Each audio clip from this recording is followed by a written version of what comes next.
Hey guys, I'm over back and welcome to day 6 in the life of the Google Pixel 8. So during this whole time that I'm using the Pixel 8, I still have my 7a on the side. And every day I look at it, I always think to myself, is it really that different? So today I'm going to answer that question. The Pixel 8 is a $700 phone. The Pixel 7a initially released at $500, but since it is about 5 months old, you can go on eBay or Amazon, get it at $374. So that's the number I have in my mind today that I'm going to compare the two phones. So is the Pixel 8 really worth roughly double the price of the 7a at this point? And it all depends. So the Pixel 8, there's a bunch of little things that adds up that makes it cost more than the 7a. Whether or not you need all these little individual things, it all depends on you and what you care about and what you need. But I think the 7a might be a better value if you don't care about all these minor upgrades. And speaking of value, before we jump into comparison, just want to give a quick shout out to my partner Mint Mobile. They offer plans for as low as $15 a month. It can save you a bunch of money for 5G plans, so make sure to check them out in the link in the description below. And I think it is a great deal if you want to save a bunch of money. Okay, now let's talk about the Pixel 8 and some of the things that it does better than the 7a. So for the Pixel 8, I'm not sure if it's just the light color that I chose this year compared to the black or gray color from the previous generation. Because I remember when I had the 7 and the 7a, it is a fingerprint magnet in the back. But this year, the Pixel 8 is just a much cleaner look. It's still got that glass reflective look in the back, but when I hold the phone, it looks cleaner. It doesn't leave a lot of fingerprints. So that is a huge thing for me. Every time I look at the 7 or the 7a, it just looks so dirty and messy. Makes me cringe a little. Of course, you get to slap a case on it, but I prefer to use my phone without cases because I like to live dangerously. But I'll give the Pixel 8 a thumbs up for the design. I haven't used the black model yet, so I can't speak on that, but at least this rose colored one, I don't really notice the fingerprint. The Pixel 8 also has a louder speaker as well. I don't have the exact measurement or anything like that, but I typically like to listen to podcasts or music while I'm in the shower.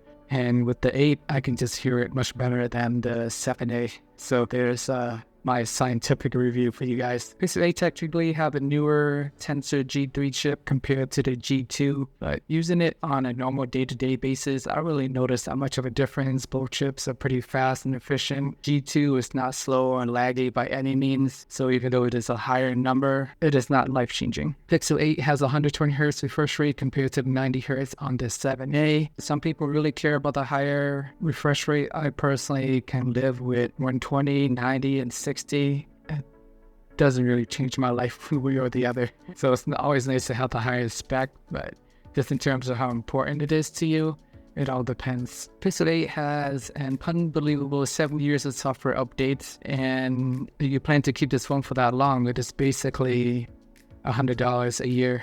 Assuming you buy the Pixel 8 for $700, if you can get it cheaper, then just adjust your math accordingly. Pixel 8 is a 6.2-inch display compared to the 6.1 on the 7a, so it is slightly bigger.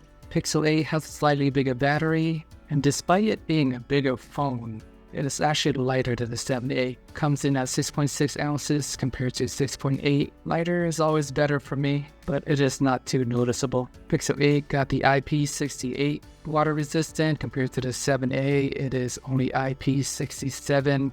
This shouldn't matter that much unless you're planning to go swimming with these phones and sit in the water for more than half an hour. I think on a normal day, you would be fine with either phone. Pixel 8 does have faster charging at 27-watt wire charging and 18-watt wireless charging. The Pixel 7a start off at 18-watt wireless charging and 7.5-watt wireless charging. For the wireless charging piece, I don't notice that much of a difference either when I use the wireless charger in my car. I'm just using the Qi wireless charging, so I think the Pixel 8 is capped off at about 12-watt fast charging and you just use the Qi wireless charger. Honestly, I don't really notice that much of a difference with wireless charging either. When I drive around the car with my wireless charging mount, I notice that the phone either maintains its battery or loses a percent or two while I'm driving. So I guess it's better than losing battery quicker, but it's just holding on for its dear life. Pixel 8 has reverse wireless charging and the 7a does not. I actually never use reverse wireless charging in my life as a must-have feature. As always, I'm typically at home. There's a bunch of cables and chargers everywhere, so there's never really a need for it. Maybe if there's ever an emergency situation, if I'm traveling and if I got another charger, but even then I would always have a USB-C cable with me. Unless you have a watch, like a Pixel Watch or something, you forget that charger, you can use your reverse wireless charging or the buds if it supports that. It's a very specific, unique emergency use situation. And I think this one is actually pretty important. The Pixel 8 has 2000 nits peak brightness compared to the 1000 nits peak brightness on the 7a, so it is basically doubled. And this makes a really big difference if you're walking outside, the sun is beaming, you can see the Pixel 8 much better. The 7a, I do find it very challenging to see and use whenever the sun is beaming. So I think that may be a strong case for why the Pixel 8 costs more. And for the 7a, if you buy it today for $374, you still get 3 years of software update. And it is only a 5 months old phone, so it is not ancient technology by any means. And with the Pixel 7a, you're only going to get 3 years of software update. It initially released at Android 13, so you're only going to be supported until Android 16. It does have 5 years of security updates, however, so the last 2 remaining years, you're just going to be stuck on Android 16, which I don't think is the end of the world. New OS every year, update is nice. It's nothing too drastic on a year-to-year. If you hand anybody a phone, tell them this is Android 14, this is Android 11, maybe people can spot the difference, but I think most people wouldn't be able to tell. And if you keep the 7a for 3 years, it's going to average out to be about $125 a year. If you keep it for 5 years, it comes up to $75 a year, assuming you buy the phone for $374 today. So overall, the 7a is still cheaper. You can change the math accordingly depending on how much you can get your 7a for. But with the 7a, you're getting the same Android 14 today.